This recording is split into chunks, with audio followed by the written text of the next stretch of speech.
करिए और आप लोग इनकी हौसला अफजाई के लिए जोरदार ताली के साथ आगाज कर सकते हैं।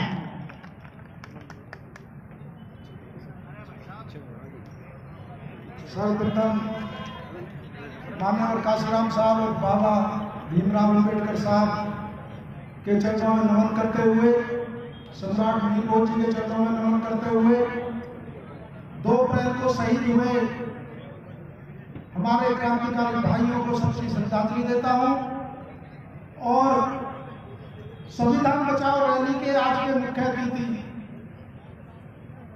भाई चंद्रशेखर आजाद, बहुजनों के नायक, करोड़ों युवाओं के हृदय में राज करने वाले, संविधान की रक्षा करने वाले,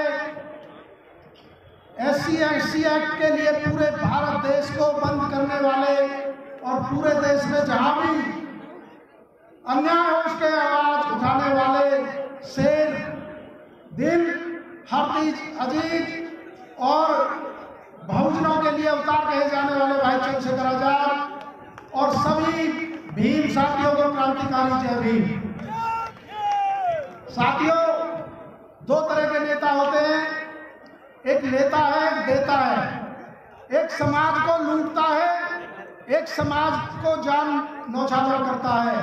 हमारे बीच भाई चंद्रशेखर आजाद वही हमारे बहुजनों के नेता हैं जो समाज के लिए कुछ भी करने को तैयार है।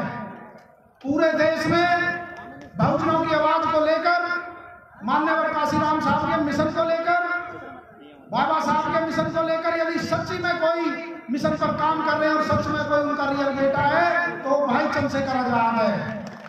क्योंकि आचार संहिता की वजह से रैली की परमिशन का समय कम रह रहा है, इस वजह से मैं अपना सारा समय भाई चंद्रशेखर आजाद को देते हुए गुर्जर समाज की तरफ से, क्योंकि उत्तर प्रदेश के गुर्जर भी राजस्थान के जैसलमेर और अपनी इस जन्मभूमि से गए हुए आपके भाई हैं और इस बहुजन मूवमेंट में आपके साथ खून बहाने के लिए, पसीना बहाने के लिए हमेशा तैयार हैं। जय भीम। बहुत बहुत धन्यवाद भाई जी। अब मैं चाहूंगा कि हमारे बीच में मौजूद है डॉक्टर दयाल साहब, वो भी मंच के माध्यम से अपनी बात रखें। एक बार जोरदार तालियों के साथ में आगाज करें, हौसला अफजाई करें जोरदार तालियों के साथ में डॉक्टर दयाल जी।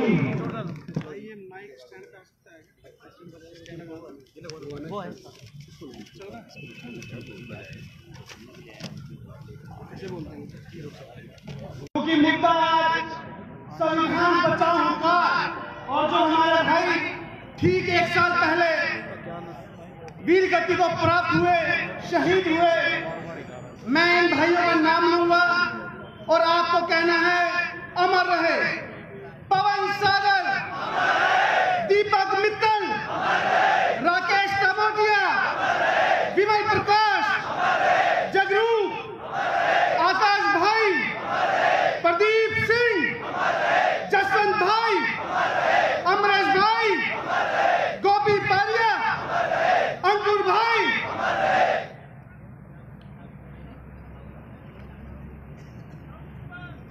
देखो भाई, हरियाणा से हूं और बात सुधी सुधी यो है कि जिसका जाया करे, जिसका खोता है उसको एहसास होता है।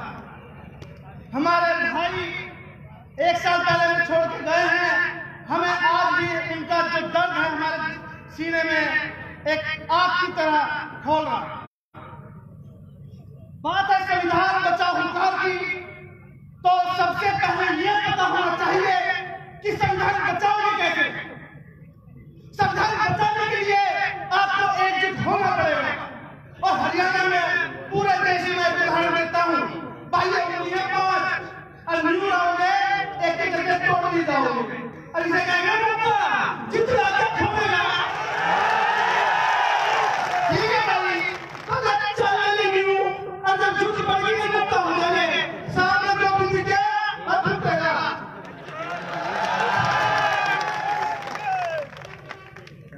एकजुट होना है भाइयों। बाबा साहब ने 3 बातें बताई हैं, शिक्षित बनो, संगठित रहो, संघर्ष करो। भाई बहुजन हो गए ना, तो संघर्ष को सब करोगे, या करने तक संघर्ष चलता रहेगा। पीढ़ी से कर लिया तो पीढ़ी से जुड़ जाएगी, अगर अपने मन से नहीं किया तो अपनी पीढ़ी पीछे हो जाएगी। तो संघर्ष तो करना पड़ेगा भाई, मर्जी से करो मत करो। और जितने भी तमाम युवा बैठे हैं उनसे मेरी एक ही अपील है, मेरे भाइयों, शिक्षित बनना, पढ़े लिखे बहुत है दुनिया में, be educated don't be literate. Literate भाई आपको पता होगा, यूनिवर्सिटी में रहते हो, पैसे से बहुत सारी डिग्रियां खरीदी जाती हैं, उनको तथाकथित पढ़ा लिखा कहा जाता है। बाबा साहब ने कहा तुम्हें ज्ञान हासिल करना है, शिक्षित होना। और भाई संगठन के लिए मिलकर हाथ पता लग गया होगा तो याद रखना, आज भाई की धरती पे बड़े भाई एडवोकेट चंद्रशेखर आजाद उर्फ रावण, और रावण राम राज्य का नाश कर दिया गया। भाई आज इस गुलाबी नदी को नीला करने आए हैं, और जिसको इस नीले रंग से परहेज हो उसको मैं क्या बात बता दूं। भाई जब छोटे छोटे थे ना तो अरे बाबू माँ सभी क्या भाई इतनी प्रसूति मेहनत के लिए कि आसमान और धरती एक होगा, तो आसमान कैसा है, अरे धरती कैसे करेंगे, बस यही जोश बरकरार रखना। ज्यादा वक्त नहीं मिला, ज्यादा वक्त नहीं मिला, इसी बात से दो चार लाइन कह के समझदार को इशारा काफी होकर समझ जाना। भाई लाखों के सूट पहनने वालों के, लाखों के सूट पहनने वालों के हाथों में दलितों का पाव आया है, अरे पता करो देश में चुनाव है।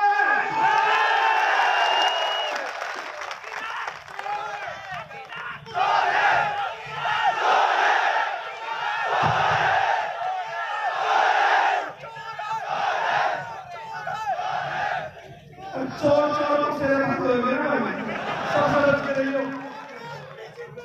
और भाई पर बहुत सी तंज कसे जाते हैं, भाई कांग्रेस का एजेंट है, बीजेपी का एजेंट है, तो उनको बस दो लाइन से बात बता दो, भाई मेरा मैसेज मीडिया कर्मी बंधुओं पहुंचा देना। आज उनकी भी चलती है जो कल बेचारे थे, आज उनकी भी चलती है जो कल बेचारे थे, और कल वो धूमिल होंगे जो आज सितारे हैं। तो भाई सदा के लिए कोई नहीं रहता, घमंड किसी का नहीं रहता, हमें एकजुट करना पड़ेगा। और मैं बताता हूँ आज मुख्य अतिथि कौन है आपका, आप सभी को भाई चंद्रशेखर आजाद कहते थे, कौन कहते हैं, अरे दूसरा कैसी नाम आया है।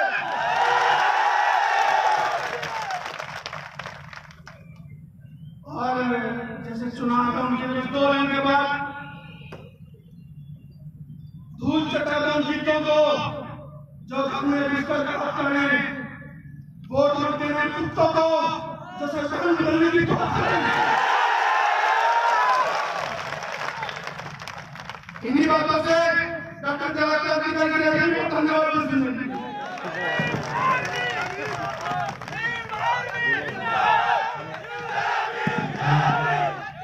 बहुत बहुत धन्यवाद।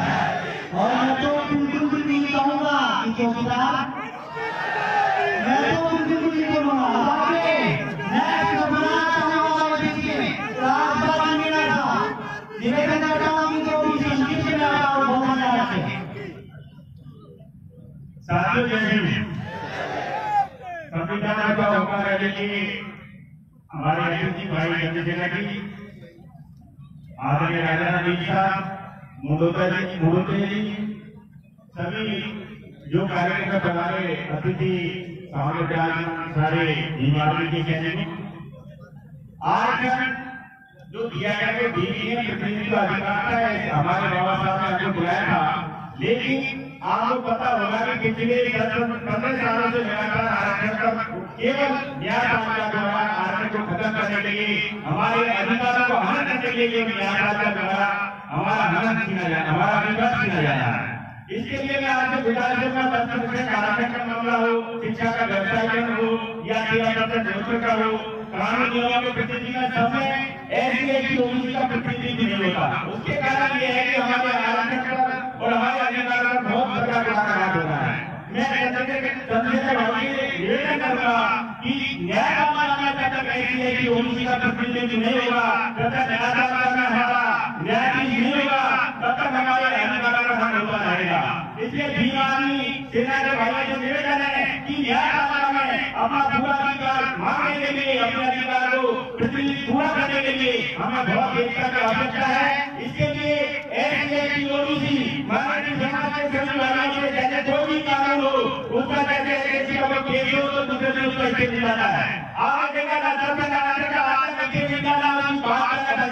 क्योंकि 10% तो पूरी उनकी संख्या है जो आरक्षण किया गया है, जो आरक्षण लोगों को किया गया है उनकी पूरी पॉपुलेशन 10% है और उनको 10% कैसे आरक्षण दिया गया है, जबकि आपको पता है 50% आरक्षण लोगों को दिया गया है। ये हमारे साथ बहुत बड़ा घोटाला है। इसलिए हम भाइयों को सबको मिलकर के न्यायपालिका में हमारा अधिकार देना चाहिए और जब तक न्यायपालिका में हमारा न्यायाधीश होगा और नीचे से ऊपर तक हमारा प्रतिनिधि पूरा नहीं होगा तब तक होता रहेगा।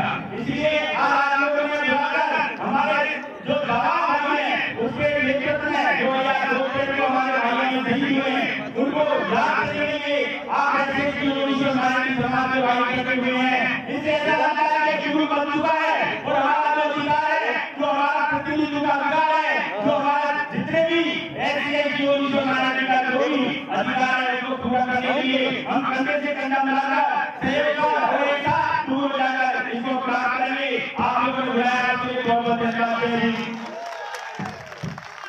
बहुत बहुत धन्यवाद मीणा साहब का। अब मैं चाहूंगा एक शेर को आपके सामने बुलाया जाए।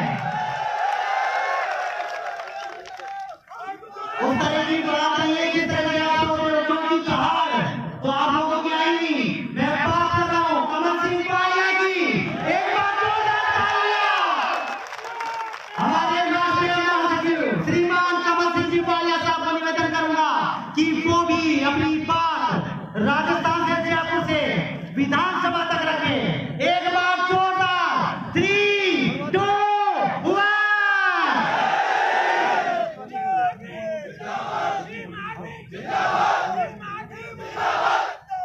सर्वप्रथम बहुजन समाज में जन्मे सभी महापुरुषों को कोटि कोटि नमन और सम्मानित साथियों, नमन उन वीर योद्धाओं को जिनका आज पूरे देश में बलिदान दिवस, एकता दिवस, शौर्य दिवस मनाया जा रहा है। उन वीर शहीदों को कोटि कोटि नमन और साथों नमन उन माताओं को जिन्होंने उन शेरों को जन्म दिया। उन माताओं को मेरा क्रांतिकारी जय भीम। और मंच पर विराजमान सभी सम्मानितगण और भीम आर्मी के संस्थापक, इस नीली क्रांति के पौधा मेरे बड़े भाई एडवोकेट चंद्रशेखर आजाद, उनको भी मेरा क्रांतिकारी जय भीम। और साथियों, आज इस राजस्थान की धरती पर पहली बार इस नीली क्रांति के पौधा भीम आर्मी के संस्थापक एडवोकेट चंद्रशेखर आजाद आप सबके बीच अपनी बात रखने के लिए आपके राज्य में पहुंचा है साथियों। और मैं एक मैसेज देना चाहता हूं समाज के उन चंद नालायकों से जो खुद को काम करते नहीं साथियों, लेकिन औरों को काम नहीं करने देते। मैं जिनकी तरफ इशारा कर रहा हूं वो मेरी बात इस मंच के माध्यम से अपने कानों में डाल ले, क्योंकि साथियों दूसरों में कमी निकालना बहुत आसान है। कभी खुद समाज के लिए अपने आप को समर्पित करके देखें, कभी खुद समाज के लिए काम करके देखें। जो आज नालायक समाज के गद्दार लोग एडवोकेट चंद्रशेखर आजाद की टांग खींचने का काम करते हो, मेरी बात को अपने दिमाग में एक बात नोट कर ले साथियों कि चंद्रशेखर आजाद आज अकेला नहीं है। पूरा देश का नौजवान साथी बहुजन समाज और एससी समाज उनके साथ है। तो वो लोग अपने दिमाग से एक बात को निकाल ले कि आज एडवोकेट चंद्रशेखर आजाद एक नाम नहीं है साथियों, एक पहचान बन चुका है। और ये पहचान आप सबके साथ, आप सबके सहयोग और गुरु जी के आशीर्वाद से मिली है साथियों। तो आप सबसे निवेदन करता हूँ कि इस आवाज को, इस बुलंद आवाज को ऐसे ही मजबूत करिए। और इस देश में अगर आप चाहते हैं कि इन जुमलेबाजों की सरकार, इन झूठों की सरकार, अभी लोग कह रहे थे, साथी कह रहे थे कि चौकीदार ही चोर है, अगर आप चाहते हैं कि इस जुमलेबाजों से निजात मिले तो भाई को ताकत दीजिए और इस राजस्थान की धरती से एक नया आगाज आज आपके इस राज्य से होने जा रहा है। तो तो उन्हें मजबूत कीजिए साथियों।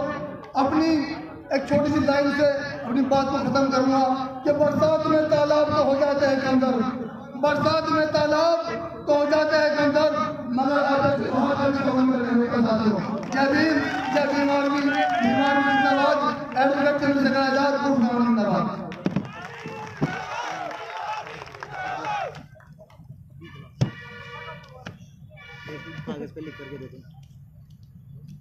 बहुत बहुत धन्यवाद। मैं फिर से कहना चाहूंगा कि हमारे बीच में मौजूद बहुत से शेर हैं, उन्हीं शेरों में से कमल सिंह वालिया के लिए फिर से तालियां चाहूंगा। जोरदार तालियों के साथ आगाज करें, आभार व्यक्त करें हमारे भाई का जो इतनी दूर से हमारे बीच में आए हैं। कहना चाहूंगा इसके बाद में मैं अगले वक्ता के लिए 2 लाइनें बोलना चाहूंगा जो अपने आप में शख्सियत रखते हैं और दम रखते हैं। कहना चाहूंगा उस सिरफिरे के लिए, जी हाँ आपको बात सुबह की जरूरत है, लेकिन फिर भी कहना चाहूंगा जो सिरफिरे होते हैं इतिहास वही लिखते हैं। समझदार लोग तो सिर्फ उनके बारे में पढ़ते हैं। परख अगर करनी है तो अंधेरे का इंतजार करो, वरना धूप में तो कांच के टुकड़े भी चमकते हैं। दोस्तों ऐसा ही हीरा हमारे बीच में मौजूद है, नाम है रोशन मुंडोतिया। एक बार जोरदार तालियां।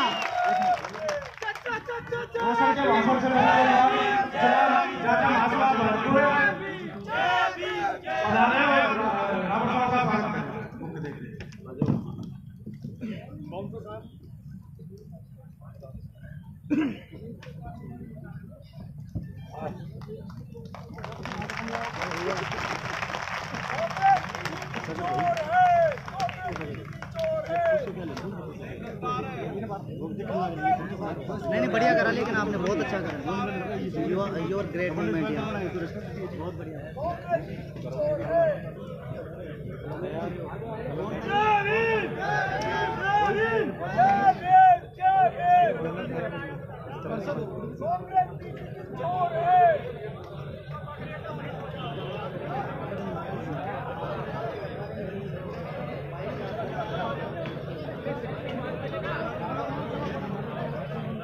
जय भीम जी।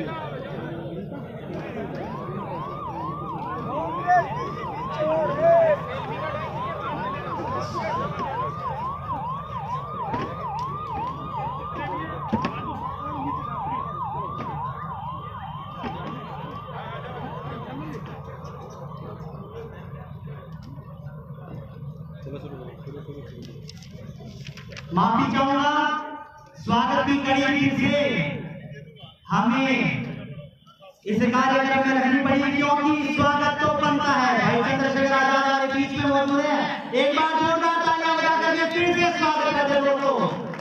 और अब कहना चाहूंगा जिनका नाम मैंने लिया था भाई रोशन मुंडोतिया, हाँ फिर मैं बात कर रहा हूँ, जिन्होंने इस कार्यक्रम के ये संयोजक है, जोरदार तालियां चाहूंगा। और इनके लिए कहना चाहूंगा कि भाई रोशन मुंडोतिया नीम का थाना सीकर से हैं।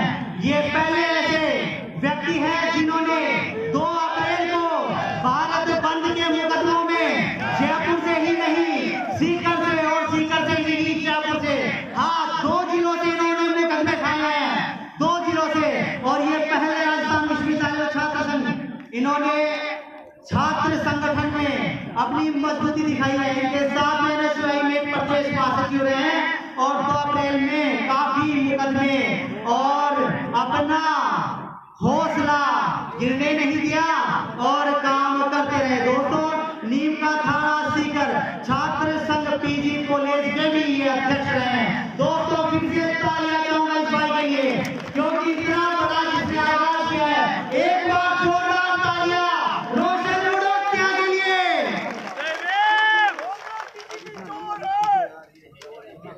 अभी तो लिए लड़ाई है, आगे और लड़ाई है। सर्वप्रथम मैं सभी बहुजन महापुरुषों को नमन करते हुए और 2 अप्रैल के दिन इस ऐतिहासिक घटना के दौरान शहीद जाबाज योद्धाओं को अपनी भावभीनी श्रद्धांजलि अर्पित करता हूं, साथ ही उनके परिवारजनों के लिए अपनी संवेदनाएं व्यक्त करता हूं। मित्रों, आजादी के बाद हमारे देश की इमारत लोकतांत्रिक मूल्यों की नींव पर खड़ी की गई थी। जिसके अनुसार देश के सभी लोगों को बिना किसी धर्म, जाति, रंग, वर्ण और क्षेत्रीय भेदभाव के समानता के साथ जीवन जीने का अधिकार मिला। वैसे तो हमने सदियों से शोषण सहा है, मगर आजादी के बाद एक उम्मीद जगी थी कि अब शायद वो जुल्म और सितम हम पर नहीं होंगे। हमारे अधिकार संविधान में सुरक्षित किए गए और ये संवैधानिक हथियार हमारे मुक्तिदाता बाबा साहेब ने हमें दिया। आजादी के 7 दशक बीत जाने के बाद भी हालातों में कोई खास फर्क नहीं आया और आज भी बहुजन समाज के लोग किसी न किसी रूप में प्रताड़ित किए जाते हैं।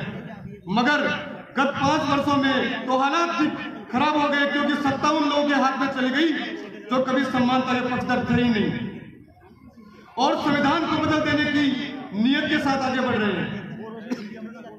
ये लोग दिखावा तो इतना करते हैं कि बाबा साहब को मानते हैं, मगर इन लोगों की नियत में मुंह में राम और बगल में छुरी वाला चरितार्थ होता है। 2 अप्रैल का वो ऐतिहासिक दिन इस नजरिए से है कि उस दिन बहुजन समाज ने इस मनवादी मानसिकता के लोगों को अपनी एकता का एहसास कराया, मगर उन्हें ये बात हजम नहीं हुई और प्रशासन की मदद से झूठे मुकदमे करवाकर निर्दोष लोगों को फंसाया गया। समय समय पर सरकार को ज्ञापन देने और चेतावनी देने के बावजूद आज तक भी वो केस वापस नहीं लिए गए हैं। मगर हम इस आंदोलन को रुकने नहीं देंगे और मुंह तोड़ जवाब देंगे उन लोगों को जो चाहते हैं कि हम लोगों को समानता से जीने का हक न मिले। मगर आपके साथ ये बड़ा मुश्किल है। अगर बहुजन समाज हमारे साथ है तो हम इन मनवादी ताकतों को हराकर छोड़ेंगे।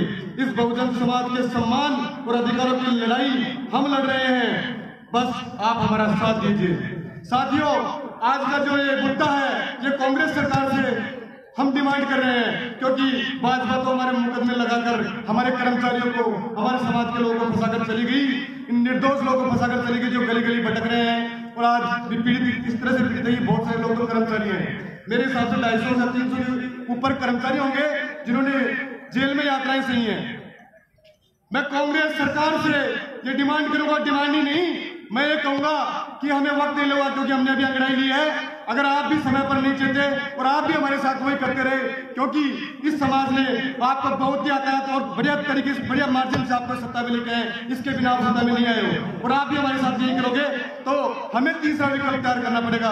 हमें भाई चंद्रशेखर जैसे योद्धाओं को साथ देना पड़ेगा, वीर बापुरों को साथ देना पड़ेगा और हम इस राजस्थान में नहीं पूरे भारत में तीसरे विकल्प के लिए तैयार करें। भाई चंद्रशेखर आजाद जी, आप आगे बढ़िए, हम आपके साथ हैं, आप आगे आगे चलिए, हम आपके पीछे पीछे चलेंगे। साथियों, ये कार्यक्रम मैनेज करने में और ऑर्गेनाइज करने में भी कितना संघर्ष करना पड़ा है। ये आपके सामने पुलिस वाले बैठे हैं, इनकी करतूतें मैं बताऊंगा। फिर मैंने भी इनको कह दिया था कि मेरे बाप की औलाद में अगर मैंने प्रोग्राम नहीं कराया तो मेरे बाप की इन्होंने कलंक में मेरे को परमिशन दी है, लेकिन इतने चक्कर का टाइम मैंने किसी का कोई सहारा नहीं लिया। मैंने कहा मैं अगर प्रोग्राम ऑर्गेनाइज करूंगा तो अपने दम पे कराऊंगा, तुम्हारे में औकात है तो मुझे रोक के दिखा देना, परमिशन दो, टाइम मत दो। बैठे हैं सामने, सुन रहे हैं, बहुत सारे लोग सुनेंगे जिन्होंने मुझे चक्कर लगाया। साथियों, समय कम है, हमें भाई चंद्रशेखर आजाद जी को ज्यादा सुनना है, तो मैं अपनी वाणी पर विराम दूंगा। जय भीम, जय भारत, धन्यवाद।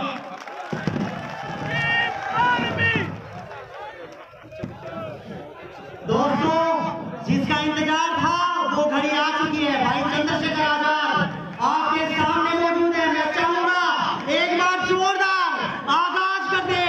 3, 2,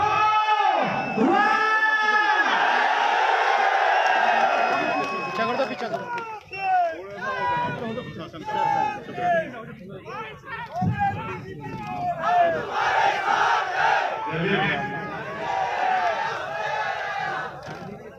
ये मिनट का समय मिलिए, जो लोग यहाँ बैठे हैं, ये कुर्सी से आवाज आप लोगों के लिए बनाई। मैं 1 मिनट में एक बैठे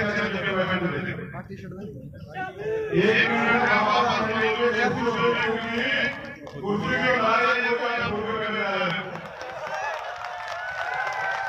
अधिकार छीनने से मिलेंगे, ये तो पता है, जाना करने को मिलने आ रहा है। उसने ये भी कहा कि किसी चैनल पर कब्जा कर रहे हैं।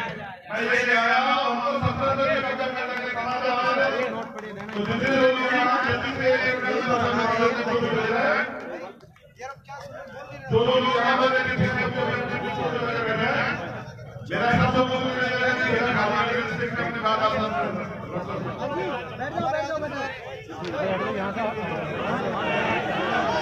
परम पूजनीय विश्व रतन बाबा साहब अम्बेडकर तथागत सदगुरु रविदास जी महाराज, भगवान वाल्मीकि महाराज, गुरु नानक देव, संत कबीर, ज्योतिबा फुले, पेरियर साहब, बाबू जगदेव प्रसाद कुशवाहा, जननायक कपूरी ठाकुर, शहीद उधम सिंह, शहीद भगत सिंह और मेरे आदर्श साहब काशीराम और साहब काशीराम को मिशन में लाने वाले माननीय दीना वाल्मीकि जी को नमन करते हुए मैं अपनी बात की शुरुआत करूंगा।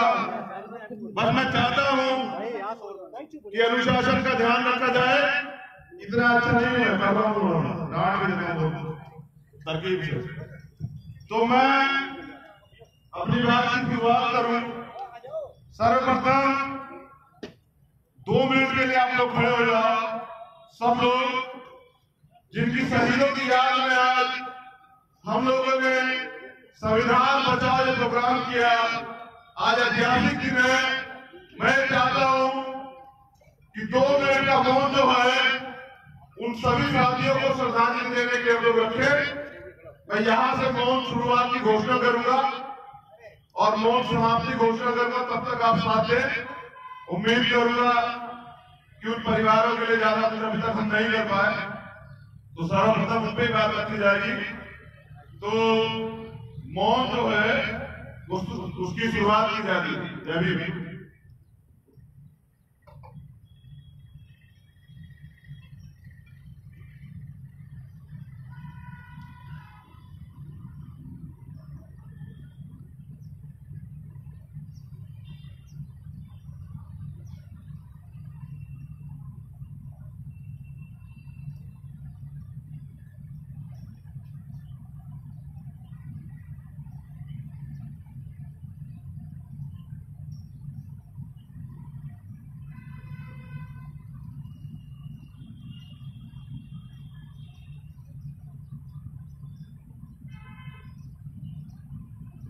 धन्यवाद। बैठ जाए।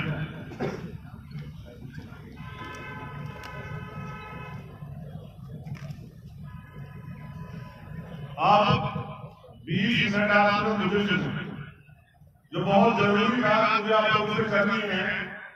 ये राजस्थान की धरती है, लेकिन आज जो मैं यहाँ कहने आया हूँ वो पूरी दुनिया सुनेगी, पूरा भारत सुनेगा, एक एक बहुजन समाज का कार्यकर्ता सुनेगा, विरोधी भी सुनेंगे, शासन प्रशासन भी सुनेगा, राजस्थान की सरकार भी सुनेगी, केंद्र की सरकार के जो नुमाइंदे आचार संहिता का पालन की ध्वजा उड़ाते घूम रहे हैं वो भी सुनेंगे। सर्वप्रथम मंचा सिंह सभी अतिथियों को, मेरा क्रांतिकारी जय भीम, इस प्रोग्राम के आयोजकों को, भीम आर्मी की पूरी टीम को, मेरे सामने रहते सभी नौजवान साथी, बुजुर्गों को, बहनों को मेरा क्रांतिकारी जय भीम। 2 अप्रैल 2018 मैं जेल में था। SC/ST एक्ट कमजोर हुआ, मैंने भी पढ़ा, तकलीफ हुई। फिर मैंने जितनी भी टीम मेरे संपर्क में भी सबको बुला के एक मैसेज करके कहा कि अगर आज हम लोग चुप रहे तो हमारे अधिकार जो है वो छिन जाए। और फिर पूरे देश के अधिकारी कर्मचारियों ने, युवा साथियों ने, बुजुर्गों ने, माता बहनों ने इतिहास लिखा, बलिदान किया, लेकिन अपने अधिकारों को बचा लिया। उन परिवारों के लिए ना हम कुछ ऐसा कर पाए कि बड़े गर्व से उनके साथ आके मिला दे। उन परिवारों का तो हौसला देखिए कि एक भी बार किसी ने उफ तक नहीं किया, किसी ने समाज से सवाल नहीं किया कि मेरा बेटा चला गया, मेरा पति चला गया, मेरा भाई चला गया। समाज के लोग क्या दे सकते हैं, बल्कि उसके उलट जब मैं मध्य प्रदेश में उन लोगों से मिला तो उन्होंने मुझे कहा कि एक नहीं दूसरा बेटा भी, तीसरा बेटा भी समाज के नाम कुर्बान कर देंगे, लेकिन हम करते रहेंगे।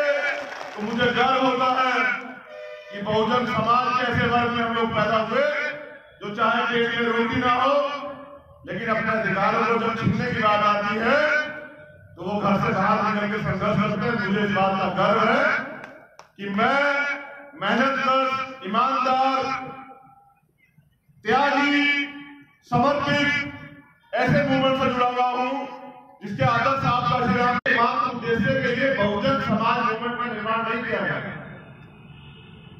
और बहुजन समाज मूवमेंट इस देश में साहब काशीराम के नेतृत्व में सामाजिक परिवर्तन और आर्थिक मुक्ति का एक बड़ा आंदोलन था जो सत्ता के साथ व्यवस्था परिवर्तन कर देना चाहता था। लेकिन विडंबना है कि सत्ता तो परिवर्तन हुई, लेकिन व्यवस्था में एक कील भी हम लोग नहीं जोड़ पाए, एक कील भी हम लोग नहीं लगा पाए, जिससे कि व्यवस्था जो कार्मिक असमानता इस देश में लागू है, जो ऊंच नीच भेदभाव इस देश में लागू है, अगर उसमें जरा सा भी फर्क पड़ जाता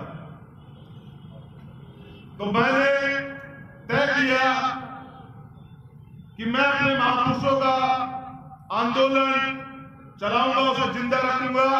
और मैं ये भी मानता हूं कि मेरे सामने जो नौजवान बैठे हैं, चाहे वो एससी हो, चाहे एसटी हो, चाहे ओबीसी हो, चाहे मेरे मुस्लिम भाई हो, उनका भी एकमात्र उद्देश्य है कि वो अपने बहुजन महापुरुषों का जो आंदोलन है, जो त्याग है, उसे वो जिंदा रखे। क्या मैं इस बात से सहमत हूं? क्या आप लोग इसका समर्थन करते हैं?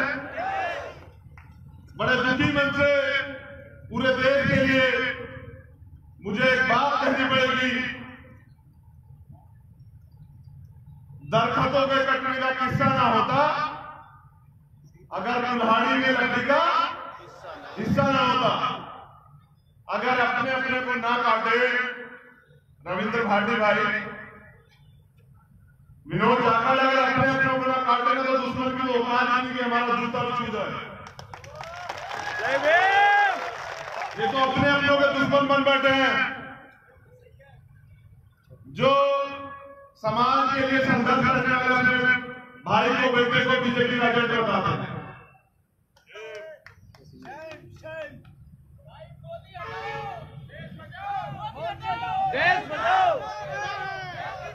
मैं तो जा रहा था मोदी को हटाने के लिए बनारस,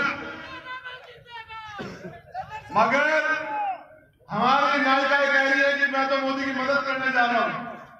तो मैं अभी जो बात रखने जा रहा हूं, एक बात सुन लीजिए और समाज बताएगा कि एजेंट कौन है। समाज तय करेगा एजेंट कौन है। चंद्रशेखर को अगर समाज के लिए आज समाज के लिए कर्तव्य चाहिए तो कर्तव्य करने में तैयार हो जाएगी। मेरे ऊपर जो मुकदमे लगे हैं 57, वो आय से ऐसी संपत्ति के नहीं है, वो दलाली चाटुकारिता के नहीं है।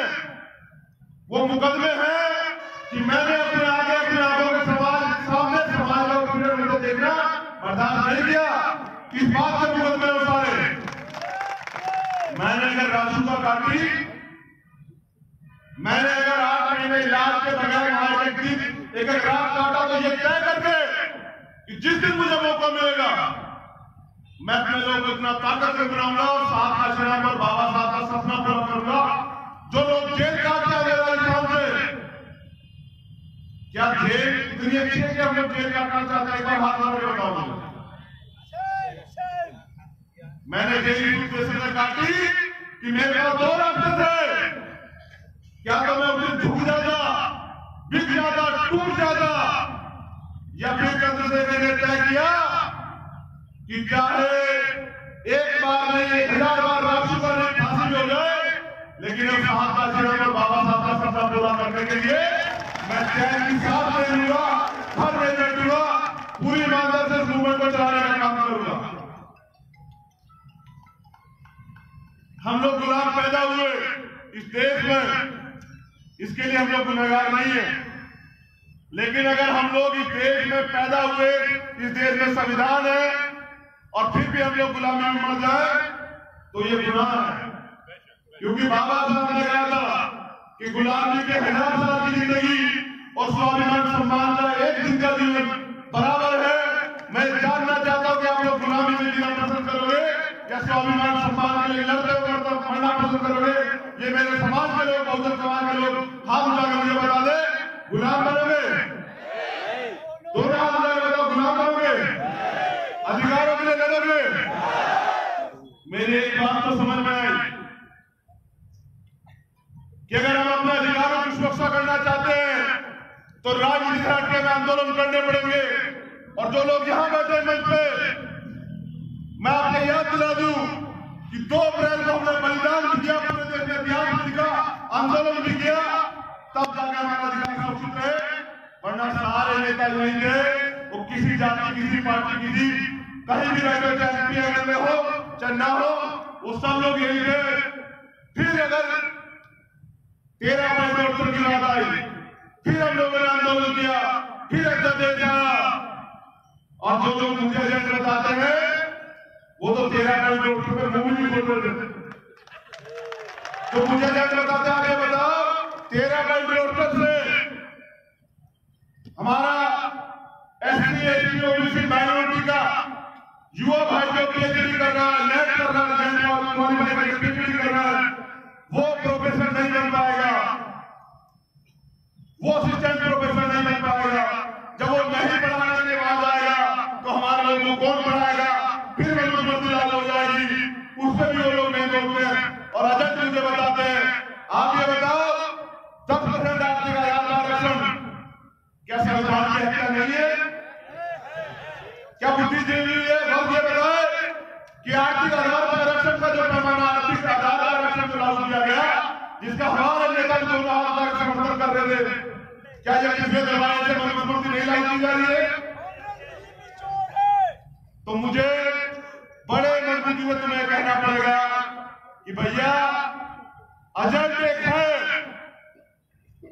जिसपे जब वो बहुजन मिशन से जुड़ा 150 करोड़ था, उसका नाम है सचिन चंद्र मिश्रा। और आज वो 3600 करोड़ रुपए का टैक्स देता है साल का, उसमें कभी सीबीआई जांच नहीं बैठती, उसमें कभी ईडी नहीं लगती, उसमें कभी इनकम टैक्स नहीं लगता। क्यों है? वो तुम्हारा रिश्तेदार लगता है। उसका नाम है, जब हम बहुजन शासन पढ़ते हैं, उसका नाम है दूसरा पुष्य मित्र सिंह, जिसने पहले भी हमारी मूवमेंट में घुस के हमारे लोगों को तोड़ने का काम किया। वो अंग्रेजी की नीति का जेल में विदेशी है, वो अंग्रेजी की नीति लागू कर रहा है, बहन जी को गुमराह करवा के मुझे एजेंट कहलवा रहा है।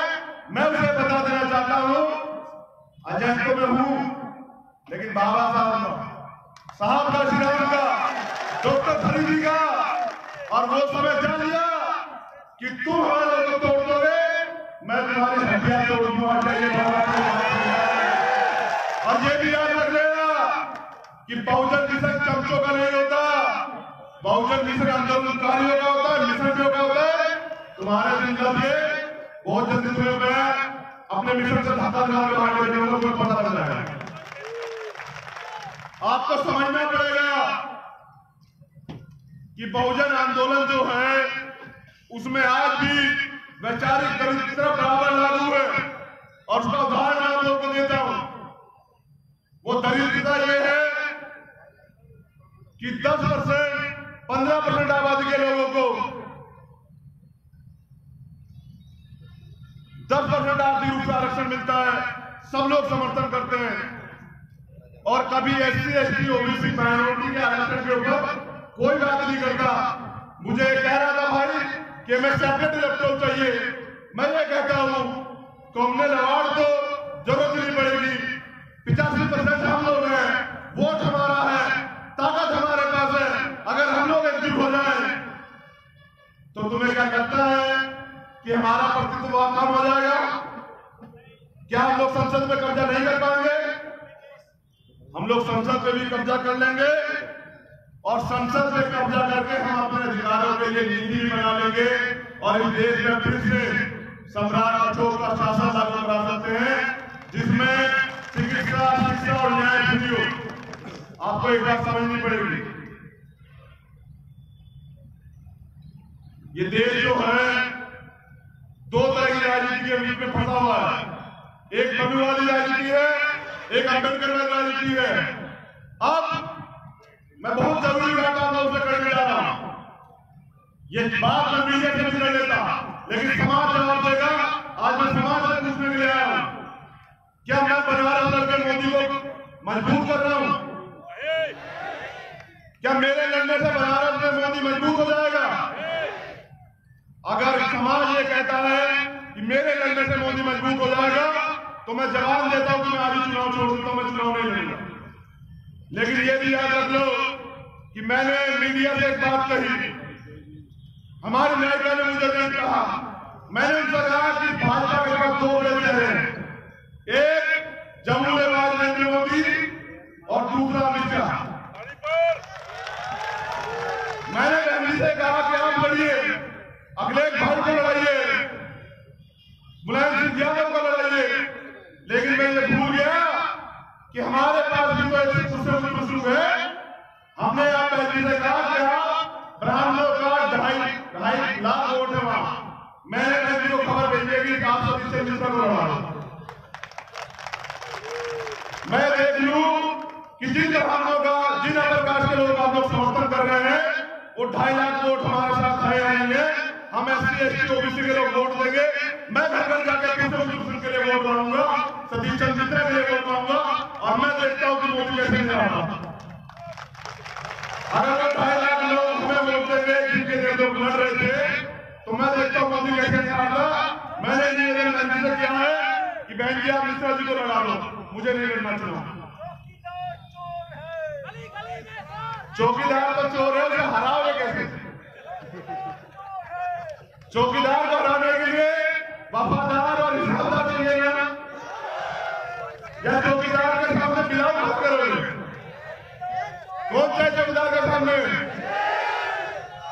तो बस मैं इतना बता देने के लिए राजस्थान आया हूं कि हमने तय किया है, हम अपने मुद्दों पे काम करेंगे, राजनीति होती रहेगी। साहब का श्री राम ने आदर्श स्थापित किए हैं। साहब ने कहा वोट हमारा, राज तुम्हारा नहीं चलेगा, नहीं चलेगा। साहब ने हमें कहा कि जिस जिसकी संख्या वाली उसकी रिश्तेदारी, और जब मैंने मूवमेंट को करीब से देखा तो मुझे पता लगा कि कहीं ना कहीं रिश्तेदारी में कमी हो रही है। इस वजह से दलित समाज की ओर जातिया, OBC समाज की जातिया, मुस्लिम भाइयों से दूर बने हुए। तो आने वाले समय में बड़ी मजबूती से हम लोग सारे समाज को एकजुट करेंगे, उनकी बराबर में हिस्सेदारी देंगे, अपनी हिस्सेदारी अपने आप लेंगे, और फिर बहुजन मिशन का बड़ी मजबूती निर्माण करेंगे, उस देश के राज करने का काम करेंगे। और मैं तो जानकारी की मैं दे रहा हूं, गजल की जानकारी देखो, कभी मेरी वीडियो पे जाना आप लोग, आपको देख के बड़ा अच्छा लगेगा कि मेरा विरोध पता है उन लोगों पे सोशल मीडिया में। कभी YouTube पे जाना, एक तो कोई तिवारी जी लेकर के विषय को जोर कर रहा है। अब मुझे बताओ तिवारी जी से सीखना पड़ेगा। एक गुप्ता जी जो लेकर के भाजपा का गंज है, अब मुझे बताओ गुप्ता जी जो बताने के लिए। और जब मैंने उनकी इतिहास की बात को देखा तो उनके अंदर कमल का फूल नजर आता है। अब आप देखो कि डर उनको इतना है कि प्रतिक्रिया बना के जो है आपके भाई का विरोध करते हैं, लेकिन विरोध इसलिए करते हैं कि उन्हें पता है कि जिस दिन ये मजबूत होगा तुम्हारी दुकानें जब हो जाएगी, गेंदे टेस्ट तो होगा, वहां भी बर्बाद हुआ यहाँ पे।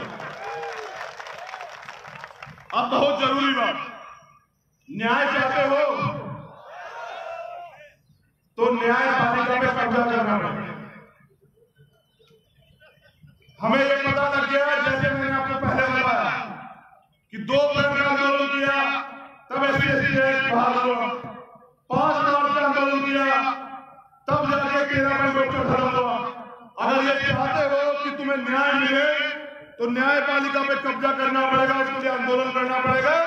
यह आचार संहिता खत्म होने दो, मैं बताऊंगा बहुजन नेताओं को किस तरह से अधिकार मिलते हैं, और मैं जवाब देता हूँ जो नौजवान साथियां बैठे जिन्होंने देश की काटे काटी, जो सरकार से आज ये कह रहे हैं कि हमारी मुकदमे वापस ले लो।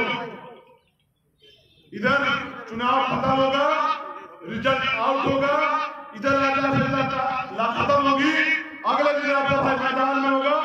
1 दिन, 2 दिन, 10 दिन, 20 दिन, 100 दिन, 1000 दिन, जब तक हमें हमारा अधिकार नहीं मिलेंगे, जब तक हमारे मुकदमे वापस नहीं होंगे, आपका भाई जवाब देता है ना मैं घर जाऊंगा ना आप लोगों को घर जाऊंगा। मैं बताऊंगा आंदोलन कैसे होते हैं, मैं बताऊंगा।